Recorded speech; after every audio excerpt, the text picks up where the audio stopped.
Hello dear student, आप सभी का एक बार फिर स्वागत करते हैं अपने इस यूट्यूब चैनल पे। आज के इस वीडियो में क्लास 10th हिंदी के लिए मैं आपको तीन मोस्ट वांटेड निबंध कराने वाला हूँ। मोस्ट इंपोर्टेंट मैं आपको तीन निबंध कराने वाला हूँ। यदि आपने इस तीनों निबंध को तैयार किया बाबू, तो यहाँ से एक भी निबंध बाहर नहीं जाएगा 2025 एग्जाम में। 100% है। ये तीनों निबंध 2024 के 7 सेट में से कम 3 सेट में पूछे गए हैं और 2023 के पेपर में भी ये तीनों निबंध आ चुके हैं। तो मोस्ट वांटेड तीनों निबंध होने वाले हैं। एक एक निबंध को आप लिख लीजिए, याद कर लीजिए। यदि आपने बस इन्हीं तीनों निबंध को याद कर लिया तो आपको और कोई निबंध तैयार करने की जरूरत नहीं पड़ेगी। ठीक है, तो चलिए वीडियो को स्टार्ट करते हैं। और सबसे मोस्ट इंपोर्टेंट पहला ही आपका निबंध है, जल संरक्षण की आवश्यकता और उपाय विषय पर निबंध लिखिए। वेरी वेरी मोस्ट इंपोर्टेंट ये वाला निबंध है, 2024 के एग्जाम में आ चुका है। और मैं आपको बता दूं कि इस यदि आप हमारा चैनल पर पहली बार आए होंगे तो चैनल को सब्सक्राइब कीजिएगा, वीडियो को लाइक और एक प्यारा सा कमेंट जरूर कीजिएगा। यदि आप एक कमेंट करते हैं बाबू तो बहुत ज्यादा मोटिवेशन मिलता है। तो आपको कुछ नहीं करना, बस एक कमेंट कर देना है और चैनल को सब्सक्राइब कर देना है। ठीक है, तो चलिए हम इसके निबंध जल संरक्षण की आवश्यकता पर और उपाय के विषय पर निबंध कैसे लिखना है मैं स्टेप वाइज आपको बताता हूँ। मैं जैसे बताऊंगा आपको वैसे ही एग्जाम में लिखना है। ठीक है, तो चलिए आपको सबसे पहले प्रश्न आएगा तो इसका पहले आपको क्या लिखना है। कोई भी अगर आपको निबंध लिखना हो तो पहला फॉर्मेट होना चाहिए संकेत बिंदु। ठीक ना, संकेत बिंदु में क्या होना चाहिए, संकेत बिंदु होना चाहिए बाबू कि आप किस किस इस निबंध में किस किस टॉपिक को आप लिखने वाले हैं। ठीक है, तो सबसे पहले आप कोई भी निबंध लिखेंगे तो उसमें प्रस्तावना जरूर डालेंगे। ठीक है ना, प्रस्तावना बताएंगे जल का महत्व। ठीक है, फिर दूसरा पॉइंट लगाना है जल चेतना हमारा दायित्व। फिर जल में आपको तीसरा लगाना है संकट के दुष्परिणाम। ठीक है, फिर अगला आपको लगाना है संरक्षण के उपाय और उपसंहार। फिर अगला लास्ट में क्या होना चाहिए, उपसंहार। आप जानते हैं कि आपको कोई भी अगर आप निबंध लिखेंगे तो अंत में क्या लिखना होगा, उपसंहार। उपसंहार आपको लिखना ही पड़ेगा। ठीक है, तो चलिए सबसे पहले वो पॉइंट आपको बताते हैं कि प्रस्तावना में आपको क्या लिखना है। ठीक है, कोई भी आप यदि निबंध लिखेंगे तो उसमें सबसे पहले आपको प्रस्तावना लिखना ही पड़ेगा। ठीक है, तो प्रस्तावना में क्या लिखना है वो आप लोग देखिए। प्रस्तावना में लिखना है, प्रस्तावना हेड लगाना पहला, उसमें लिखना है कि जल का महत्व। ठीक है, प्रस्तावना में पहले क्या लिखना है, जल का महत्व। फिर लिखना है कि सृष्टि के पंच भौतिक पदार्थों में जल का सर्वाधिक महत्व है। ठीक है ना, सृष्टि के पंच भौतिक पदार्थों में जल का सर्वाधिक महत्व है। आप जानते हैं कि जो पूरा ब्रह्मांड बना है ये पंच तत्वों से मिलकर बना है।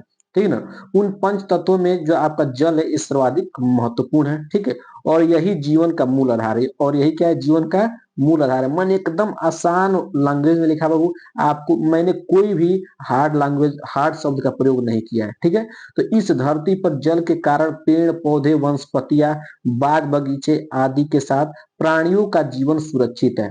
ठीक है, फिर आपको लिखना है कि जीवन सुरक्षा का मूल तत्व होने होने से कहा गया। ठीक ना, जीवन सुरक्षा का मूल तत्व होने से कहा गया है। जल है तो जीवन है, जल है तो जीवन है। ये आप बचपन से सुनते आ रहे हैं कि जल ही जीवन है। ठीक ना, या जल ही अमृत है। ठीक है, धरती पर जलाभाव जलाभाव की समस्या उत्तरोत्तर बढ़ रही है। ठीक है, अतएव धरती पर जल संरक्षण का महत्व मानकर संयुक्त राष्ट्र संघ ने सन 1992 में विश्व जल दिवस मनाने की घोषणा की, जो प्रतिवर्ष 22 मार्च को मनाया जाता है। जो प्रतिवर्ष कब मनाया जाता है वो 22 मार्च को मनाया जाता है। ठीक है, तो आपको प्रस्तावना में इतना लिखना था। ठीक ना, प्रस्तावना बस आपको इतना ही लिखना है। फिर अब इसके आगे अब अगला हेडिंग क्या लगाना है, अगला हेडिंग देखिए। अगला हेडिंग लगाना है जल चेतना हमारा दायित्व। ठीक है, जल चेतना हमारा दायित्व आपको दूसरा हेड लगाना है। फिर इसमें लिखना है कि हमारी प्राचीन संस्कृति में जन वर्षण उचित समय पर चाहने के लिए वर्षा के देवता इंद्र और जल के देवता वरुण का पूजन किया जाता है। ठीक है, इस प्रकार गंगा यमुना सरस्वती आदि नदियों में जल तीर्थों व सरोवरों का स्तनवन होता है। ठीक ना, स्तवन होता है, किया जाता है। ठीक ना, किया जाता है। फलस्वरूप धरती पर जल संकट नहीं था। प्राचीन काल में पेय जल हेतु कुओं तालाबों बावड़ियों आदि के निर्माण पर पर्याप्त धन व्यय किया जाता था। ठीक है, तो आपको जल चेतना हमारा दायित्व में आपको इतना लिखना था। फिर अब आपको अब तीसरा क्या लिखना है इसमें, तीसरा आपको लिखना है जल संकट। ठीक ना, संकट के दुष्परिणाम, जल संकट के दुष्परिणाम आपको हेडिंग लगा देना है तीसरा में। अब इसमें लिखना है कि हमारे देश में औद्योगिकरण शहरीकरण, खनिज संपदा का बड़ी मात्रा में विदोहन विदोहन, भूजल का अतिशय दोहन आदि कारणों से जल संकट उत्तरोत्तर बढ़ रहा है। इससे न तो खेती बाड़ी की सिंचाई हेतु पानी मिल रहा है और न पेय जल की उचित पूर्ति हो रही है। जल संकट के कारण जलाशय, तालाब, कुआं सूख रहे हैं और जमीन के अंदर का जल स्तर भी लगातार कम होता जा रहा है। ठीक है, तो जल संकट के दुष्परिणाम क्या है वो आपको मैंने बता दिया है। ये आपका तीसरा पॉइंट था। फिर आपको अगला पॉइंट इसमें लिखना है जल संरक्षण के उपाय। ठीक है, चौथा पॉइंट में क्या लिखना है, जल संरक्षण के उपाय आपको लिखना है। इसमें लिखना है कि जिन कारणों से जल संकट बढ़ रहा है उनका निवारण करने से यह समस्या कुछ हल हो सकती है। ठीक है ना, कह रहा है कि जिन कारणों से संकट बढ़ रहा है उनका निवारण करने से यह समस्या कुछ हल हो सकती है, कुछ हल हो सकती है। ठीक है, इसके लिए भू भूगर्भीय भूगर्भीय जल का विदोहन रोका जाए, वर्षा के जल का संचय कर भूगर्भ में डाला यहाँ पर डाला जाए होगा। ठीक है, डाला जाए, बरसाती नालों पर बांध या एनीकट बनाए जावे, तालाबों, पोखरों व कुओं को अधिक गहरा चौड़ा किया जावे और बड़ी नदियों को आपस में जोड़ने का प्रयास किया जाए। ठीक है, जल संरक्षण प्रति जनता को जागृत किया जावे। ठीक ना, इस तरह के उपायों से जल संकट का समाधान हो सकता है। ठीक ना, यदि आप ये अगर आप प्रबंध कर देंगे तो जल संकट का क्या किया है, समाधान किया जा सकता है। ठीक है, तो आपका चौथा पॉइंट और इसमें आपका आखिरी पॉइंट लिखना है प्रस्तावना, सॉरी उपसंहार। आखिरी में क्या लिखना है, उपसंहार लिखना है। ठीक है, कोई भी आप निबंध लिखते हैं तो आपको अंत में उपसंहार लिखना ही पड़ेगा। ठीक है, तो चलिए उपसंहार में क्या लिखना है कि जल को जीवन का आधार मानकर समाज में नई जागृति लाने का प्रयास किया है। ठीक ना, ध्यान समझिएगा कि जल को जीवन का आधार मानकर समाज में नई जागृति लाने का प्रयास किया जाए। ठीक है, यहाँ पर होगा जाए।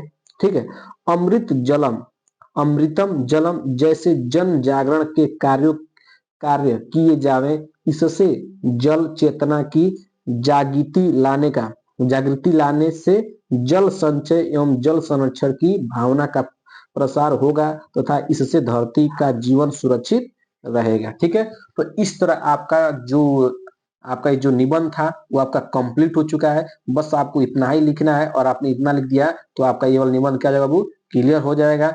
जल संरक्षण की आवश्यकता और उसके विषय पर निबंध लिखना है। उपाय के विषय में निबंध लिखना था, मैंने ऑलरेडी बता दिया है। बस आपको इसके बारे में इतना ही लिखना था। ठीक है, आशा करते हैं कि ये वाला निबंध आपको पूरा क्लियर हो गया होगा। अब हम लोग बढ़ते हैं इसके अगले वाले निबंध पर कि अगला निबंध आपको क्या तैयार करना है। ठीक ना, अगला निबंध है वेरी वेरी मोस्ट इंपोर्टेंट है, वेरी वेरी मोस्ट इंपोर्टेंट। ये वाला निबंध आपका है 2024 में, 2023 में और 2022 में ये वाला निबंध आ चुका है। ठीक है, तो लगातार 3 साल से निबंध पूछ रहा है कि वृक्षारोपण का महत्व विषय पर निबंध लिखिए। वेरी वेरी मोस्ट इंपोर्टेंट वाला निबंध है, वृक्षारोपण का महत्व आपके जीवन में क्या है उस पर निबंध लिखना है। मोस्ट इंपोर्टेंट वाला निबंध में पहले बता दे रहा हूँ, इसको आपको जरूर से जरूर तैयार कर लेना है। ठीक है, चलिए वृक्षारोपण का महत्व पर निबंध कैसे लिखना है मैं एकदम आपको स्टेप वाइज बता देता हूँ। ठीक ना, सबसे पहले मैंने बताया कि किसी का यदि आप निबंध लिखते हैं, किसी पर भी निबंध लिखते हैं तो सबसे पहले आपको हेड लगाना है प्रस्तावना। ठीक है, प्रस्तावना पर लिखना है कि वृक्षारोपण का शाब्दिक अर्थ है वृक्ष लगाना और उनका प्रायोजन करना, प्रकृति के संतुलन को बनाए रखना, मानव के जीवन को सुखी, समृद्धि, संतुलित बनाए रखने के लिए वृक्षारोपण अत्यधिक आवश्यक है। मोस्ट इंपोर्टेंट पॉइंट आगे लिखा गया और ध्यान से पढ़िएगा, एकदम याद हो जाएगा, बार बार इसको पढ़ना है। लिखा है कि वृक्षारोपण का शाब्दिक अर्थ है कि वृक्ष लगाना और उनका प्रयोजन करना, प्राकृतिक के संतुलन को बनाए रखना, मानव के जीवन को सुखी, समृद्धि, संतुलन बनाए रखने के लिए वृक्षारोपण अत्यधिक आवश्यक है। ठीक है, फिर लिखा है कि मानव सभ्यता का उदय और का प्रथम आश्रय प्राकृतिक और वन ही रहे हैं। ठीक है ना, मानव सभ्यता का उदय और प्रथम आश्रय कौन रहा है, प्राकृतिक और वन ही रहे हैं। मानव को शुरुआत से प्रकृति से जो कुछ मिल रहा है उसकी निरंतर प्राप्ति के लिए वृक्षारोपण आवश्यक है। ठीक ना, मानव को शुरुआत से प्रकृति से जो कुछ भी मिल रहा है उसके लिए क्या करना होगा, निरंतर मतलब लगातार वृक्षारोपण करना आवश्यक है, ठीक है ना, मतलब वृक्ष लगाना क्या है, आवश्यकता है, ठीक है। आपको प्रस्तावना बस इतना ही लिखना था, ठीक है। अब हम लोग चलते हैं इसके अगला टॉपिक क्या लिखना है, मतलब अगला पॉइंट क्या लिखना है उसको समझिए। अगला आपको हेडिंग लगाना है, अगला हेडिंग क्या लगाना है ध्यान समझिएगा। अगला हेडिंग आपको लगाना है, अगला हेडिंग लगाना है मानव तथा वृक्षों का संबंध। अगला हेडिंग ये लगाना है कि मानव तथा वृक्षों का संबंध, ये वाला हेडिंग लगा देना है, ठीक है। मानव और वृक्षों में क्या संबंध है उसको आपको हेडिंग लगा देना है, ठीक है। मैंने जैसे लिखा है, यदि आपने ये हेडिंग डाल के लिख दिया तो 1 नंबर आपका एग्जामिनर नहीं काट सकता है, ठीक है। चलिए इसमें क्या लिखना है कि मानव सभ्यता के उदय के आरंभिक समय में मनुष्य वन तथा गुफाओं में ही निवास किया तथा पेड़ों की डालियों को काटकर उसे हथियार बनाकर जानवरों का शिकार करके अपना पेट भरता था, ठीक ना। ध्यान से वाला पॉइंट पड़ेगा, वो क्या पॉइंट कर रहा है कि मानव सभ्यता के उदय के आरंभिक समय में मतलब शुरुआत में मनुष्य वन तथा गुफाओं में निवास किया तथा पेड़ों की डालियों को काटकर उसे हथियार बनाकर जानवरों का शिकार करके अपना पेट भरता था। वह पेड़ की छाल को ही अपने वस्त्र के रूप में और पेड़ों के पत्तों को अपने भोजन पत्र के रूप में उपयोग लेता था, ठीक है। तो मानव तथा वृक्षों में क्या संबंध था वो आपको मैंने बता दिया। एकदम आसान पॉइंट है बाबू, यदि आपने बस इतना ही लिख दिया ना बाबू तो एग्जामिनर का मन खुश हो जाएगा, ठीक है, और एक भी नंबर नहीं काटेगा, ठीक है। तो ये रहा मानव तथा वृक्षों का संबंध। अब हम लोग इसका अगला हेडिंग क्या लगाना है वो देखिए। अगला हेडिंग लगाना है वृक्षों की महत्वता। अगला हेडिंग क्या लगाना है, वृक्षों की महत्वता, ठीक है, तीसरा पॉइंट है। और इसमें लिखना है कि मानव सभ्यता के विकास के साथ साथ जब मनुष्य ने जंगलों को छोड़ा और झोपड़ी में रहने लगा तो उनके निर्माण के लिए वह पेड़ के पत्तों व डाली का ही उपयोग करता था। कह रहा है कि मानव सभ्यता के विकास के साथ साथ जब मनुष्य ने जंगलों को छोड़ा और झोपड़ी में रहने लगा तो उनके निर्माण के लिए वह पेड़ के पत्तों व डाली का ही उपयोग करता था, ठीक है। वर्तमान में कुर्सी, खिड़की, दरवाजे सभी मुख्यतः लकड़ी से ही बनाए जाते हैं। पेड़ों से हमें कई प्रकार के फूल, फल, फूल, औषधियां प्राप्त होती हैं। पेड़ों की वजह से ही वर्षा होती है, ठीक है। अब जानते हैं कि पेड़ों की वजह से क्या होती है, आपका वर्षा होती है, जिससे हमें जल मिलता है। जिससे हमें क्या मिलता है, जल मिलता है। पेड़ों की वजह से क्या होता है, आपका वर्षा होती है, जिससे हमें क्या मिलती है, जल मिलती है। वर्षा के लिए हमें वृक्षारोपण करना चाहिए। यदि हम चाहते हैं कि हम वृक्ष जल प्राप्त हो मतलब वर्षा हो तो हमने ज्यादा से ज्यादा क्या करना होगा, वृक्ष को लगाना चाहिए, ठीक है। तो इस तरह आपको वृक्षों की महत्व के बारे में आपको लिखना था, ठीक है। अब हम लोग अगला पॉइंट से क्या लिखते हैं, अगला पॉइंट लिखेंगे मनुष्य द्वारा पेड़ों की कटाई। अगला पॉइंट क्या लगाना, चौथा पॉइंट को लगाना है मनुष्यों द्वारा पेड़ों की कटाई। आपको अगला हेडिंग है, चौथा हेडिंग है, ठीक है। इसमें लिखना है कि मानव अपने आर्थिक लाभ के लिए पेड़ों की निरंतर कटाई कर रहा है। जो मानव है वो अपने आर्थिक लाभ के लिए क्या कर रहा है, पेड़ों का निरंतर कटाई कर रहा है, जिसका दुष्परिणाम हमारे पर्यावरण पर पड़ रहा है। आप लोग जानते हैं कि पहले जमाने में बहुत ज्यादा पेड़ हुआ करते थे, लेकिन इस टाइम पेड़ बहुत ज्यादा कम हो गया है, जिससे क्या हो रहा है, हमारे पर्यावरण पर क्या पड़ रहा है, बुरा प्रभाव पड़ रहा है, ठीक है ना। कटाई के परिणाम स्वरूप कटाई के परिणाम स्वरूप मनुष्य को बहुत सारे प्राकृतिक आपदाओं का सामना करना पड़ रहा है, ठीक ना। जितना ज्यादा पेड़ कटेगा बाबू उतना ज्यादा इस पृथ्वी पर क्या होंगे, आपदाएं आएंगे, मतलब संकट आएंगे, ठीक है। तो इस तरह आपको मनुष्यों द्वारा पेड़ों की कटाई पर लिखना था, चौथा पॉइंट था। और हम चलते इसके अगल आखिरी पॉइंट पर उपसंहार, ठीक है ना। ये आपका आखिरी पॉइंट है उपसंहार। कोई भी निबंध है, मैंने बार बार बता रहा हूँ, कोई भी निबंध हो तो अंत में उपसंहार लिखना ही पड़ेगा, ठीक है। तो आप घड़ी लगा देना उपसंहार, ठीक है, उपसंहार घड़ी लगा देना। फिर इसमें लिखना कि वृक्षारोपण हमारे पर्यावरण और भविष्य दोनों के लिए आवश्यक है। वृक्षारोपण मतलब वृक्ष लगाना हमारे पर्यावरण और भविष्य दोनों के लिए क्या है, आवश्यक है। हमें अधिक से अधिक वृक्ष लगाकर अपनी धरती को हरा भरा बनाना चाहिए। हमें अधिक से अधिक क्या करना चाहिए, अब वृक्ष लगाना चाहिए। इससे न केवल पर्यावरण का संतुलन बना रहेगा बल्कि हमारे आने वाली पीढ़ियां भी क्या रहेंगी, सुरक्षित रहेंगी। यदि हम ज्यादा से ज्यादा वृक्ष लगाएंगे तो इससे हमारा पर्यावरण ही नहीं बचेगा बल्कि आने वाली जो पीढ़ियां, आने वाली जो जनरेशन है वो भी क्या रहेंगी, सुरक्षित रहेंगे, ठीक है। तो इस तरह आपको क्या लिखना है बाबू, इस वृक्ष वृक्षारोपण पर निबंध लिखना था। आशा करते हैं कि ये दूसरा निबंध भी आपको क्लियर हो गया होगा और ये वाला निबंध वेरी वेरी मोस्ट इंपोर्टेंट प्रश्न, इसको आपको जरूर तैयार कर लेना है। यदि आपने इस निबंध को तैयार कर लिया तो 100% ये वाला एग्जाम में आएगा ही आएगा, क्योंकि वृक्ष का महत्व तो बहुत ज्यादा जरूरी है भविष्य के लिए या मानव जीवन के लिए, किसी के लिए भी वृक्ष लगाना बहुत ज्यादा जरूरी है। तो ये वाला एग्जाम में आपके आएगा ही आएगा। ठीक है, अब हम चलते हैं इसके आखिरी निबंध पर। आखिरी निबंध क्या है वो आप ध्यान सुनिए। आखिरी निबंध है आपका मोस्ट इंपोर्टेंट है राष्ट्रीय एकता। आपको किस पर राष्ट्रीय एकता विषय पर निबंध लिखिए। वेरी वेरी मोस्ट इंपोर्टेंट है ये प्रश्न है। 2023, 2024, 2000 और 2022 में निबंध आ चुका है कि राष्ट्रीय एकता विषय पर निबंध लिखिए। यदि आपके पास अनुसार पेपर है, पिछले साल का पेपर है, तो आप उठाकर देखिए कि लगातार 2024 में आया था, 2023 में आया था और 2022 में आया था। ठीक है ना, इस तरह मैंने 3 साल में देखा है तो राष्ट्रीय एकता का निबंध आया था, इसलिए मैंने सोचा कि इसको करा दूं, क्योंकि हमारे राष्ट्रीय एकता से संबंधित निबंध है तो मोस्ट इंपोर्टेंट बन जाता है निबंध। ठीक है, तो चलिए राष्ट्रीय एकता पर निबंध कैसे लिखना है मैं आपको बता देता हूँ स्टेप बाय स्टेप। ठीक है, सबसे पहले आपको लगाना है प्रस्तावना।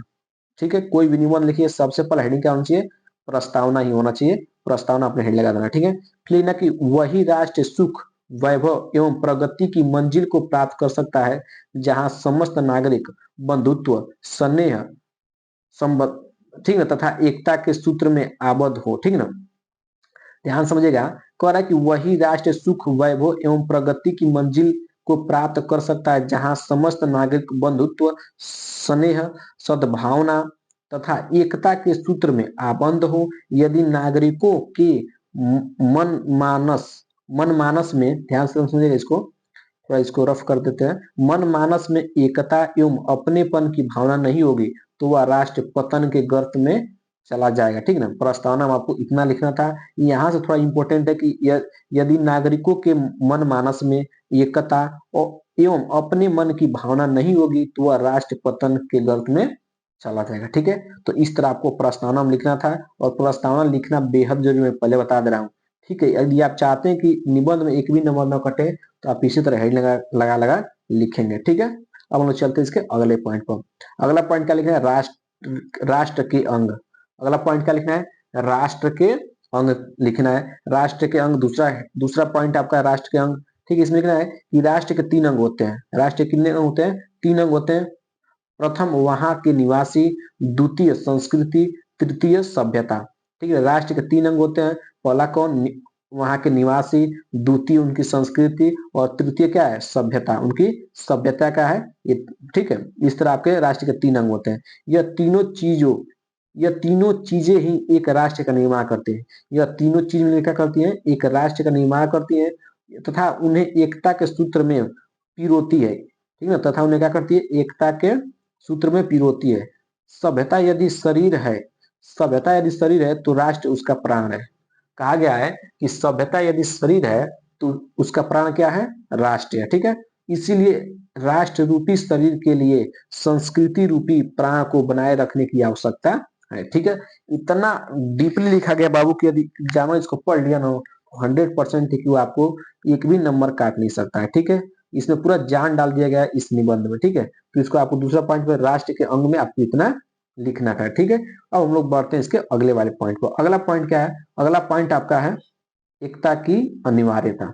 एकता की अनिवार्यता आपका तीसरा हेड लगाना है, एकता की अनिवार्यता, ये आपका तीसरा पॉइंट है। ठीक है, इसमें लिखा कि आज समस्त विश्व में आतंकवाद अपना सिर उठा रहा है। आज समस्त विश्व में जो आतंकवाद है अपना सिर उठा रहा है।